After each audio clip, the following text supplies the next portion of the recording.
are going to discuss the nasopulmonary drug delivery system. So this is a disclaimer for the viewers. In this session, we are going to discuss the formulation considerations of nasal drug delivery system. So let us see the formulation considerations.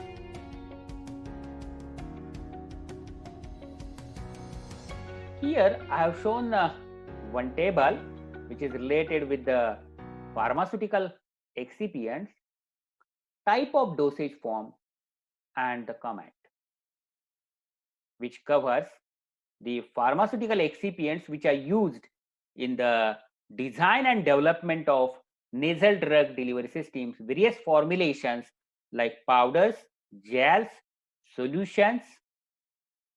So generally we are using the permeation enhancers, solvents, viscosity modifiers, mycoadhesive polymers, preservatives, enzyme inhibitors and tonicity modifiers or buffers in the development of the nasal drug delivery systems or the nasal formulation. So very first one, that is a permeation enhancers. For example, cyclodextrin, fusidic acid derivative, phosphatidylcholines, microspheres and liposomes, bile salts and the surfactants. These are used in the powder type of dosage form, gels and the solutions, and they're going to improve the bioavailability of the drug, particularly molecular weight above 1000 Dalton. Then the solvents like ethanol, polyethylene, propylene glycols are widely used in the development of nasal dosage forms. These solvents are used to prepare the formulations like gels and solutions to increase the concentration of drug in vehicle and reduce the dose volume. They are going to act as a permeation enhancers also. We can use these solvents as a co-solvent. Then viscosity modifiers like cellulose derivatives, for example, HPMC, carboxymethyl cellulose, HPC. These are used in the gels as well as solution, and they are going to improve the nasal residence time. Then mycoadhesive polymers like a carbapol, polycarbophil, cellulose derivatives, lecithins and chitosanes. All these are the mycoadhesive polymers and which are used in the powder formulation, then the gel formulation and the solutions, and they are going to improve the nasal residence time. Then the preservatives, in order to prevent the microbial growth, for example, the benzalkonium chloride, which is used in the gels and the solutions. They are going to maintain the sterility of dosage form and may alter the nasal residence time. Then the enzyme inhibitors, for example, bestatine, amastatin, boroleucine, fusidic acid and bile salts, which are used in the powder formulation, gel formulation and the solutions. They're going to improve the bioavailability of protein and peptide drugs. Then tonicity modifiers and buffers. Tonicity modifier, for example, sodium chloride, and buffers, for example, citrate buffer, which is used in the solutions to avoid the nasal epithelial toxicity. So these are the certain excipients which are widely used to design and develop the nasal dosage forms like powders, gels and solutions. Let's see the details about the formulation of the nasal dosage form. So here in the formulation considerations, we are using the drugs, viscosifying agents, solubilizers, then surfactants, bioadhesive polymers, humectants, osmotic agents, absorption enhancers, preservatives, antioxidants and the buffering agents. So these are the certain excipients which are widely used in the design and development of the nasal dosage form. So let us see first the drug and viscosifying agent.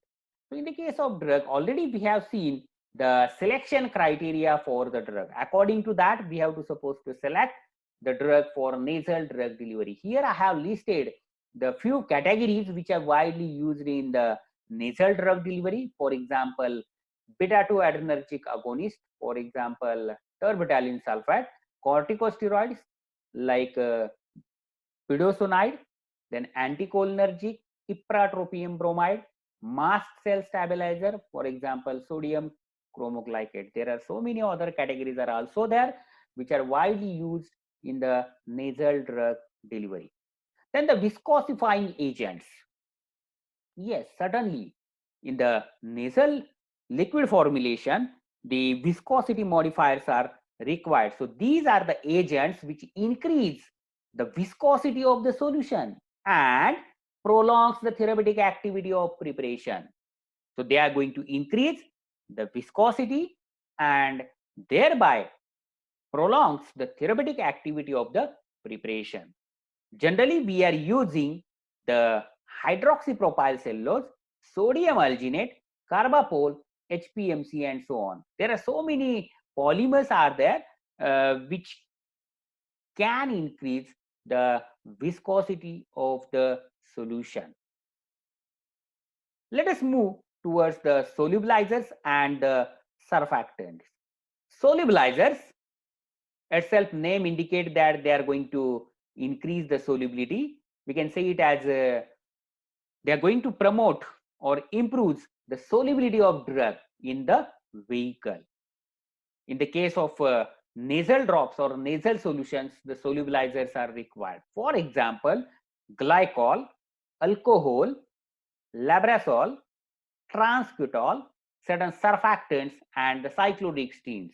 So these are the certain excipients which are widely used as a solubilizer in the nasal drug delivery systems. Then the surfactants. Surfactants modify the permeability of nasal mucosa and facilitate the nasal absorption of a drug. For example, sodium lauryl sulfate, sodium glycocolate, and poloxamer 407. So these are the certain surfactants which are used in the nasal drug delivery system. Let us see the bioadhesive polymers. So the bioadhesive polymers which are widely used to increase the nasal residence time. So it increases the residence time of drug in the nasal cavity and a higher local drug concentration in the mucus lining on the nasal mucosal surface and thereby promotes the nasal absorption of a drug. For example, methyl cellulose, carboxymethyl cellulose, hydroxypropyl cellulose, chitosan, carbapol, and so on. So these are the certain examples of the mucoadhesive polymers which are going to promote the nasal residence time and thereby the nasal absorption. Then the humectants.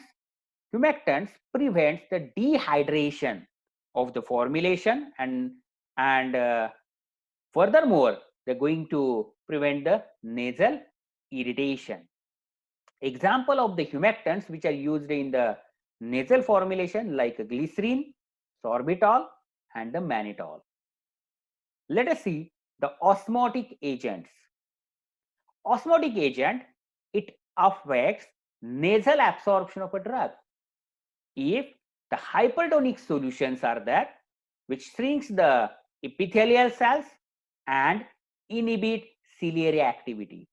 If the hypotonic solutions are there, which can increase the drug absorption. Generally, we are using the sodium chloride, sodium sulfate, and sodium acid phosphate.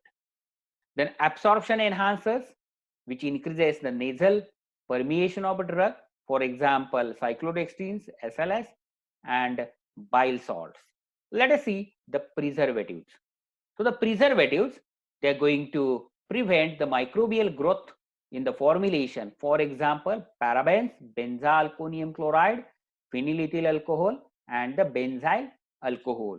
So these are the certain preservatives which are widely used in the nasal formulation. Then the antioxidants. Antioxidants prevents the oxidation of drug and thereby promotes the stability of the liquid formulation. For example, sodium metabisulfite, sodium bisulfite, butylated hydroxytoluene, and tocopherol. So this is about the antioxidants. Then the pH modifiers and the buffering agents. These are the very important in the liquid formulation. The physiological pH in the nose, it is approximately 6.4 on average, and this allows the normal ciliary function. In the slightly acidic environment, so whatever the 6.4 pH, it is slightly acidic. Lysozyme, the natural antimicrobial agent in the nose, is effective in the prevention of growth of pathogenic bacteria in the nasal passage. A major deviation from that causes the irritation of the nasal mucosa, and hence there is a need to maintain the pH of the formulation. So to avoid that, formulation pH should be kept between 4.5 to 6.5. So need to include a buffer into the preparation to ensure the pH of formulation is maintained. For example, citrate buffers are widely used to maintain the pH of the nasal formulation. So this is about the formulation considerations in the nasal drug delivery systems. So we are using viscosifying agents, solubilizers, surfactants, then mucoadhesive or bioadhesive polymers, humectants, osmotic agents, absorption enhancers, preservatives, antioxidants, and the buffering agents. So in this session, we have discussed the formulation considerations in the nasal drug delivery system.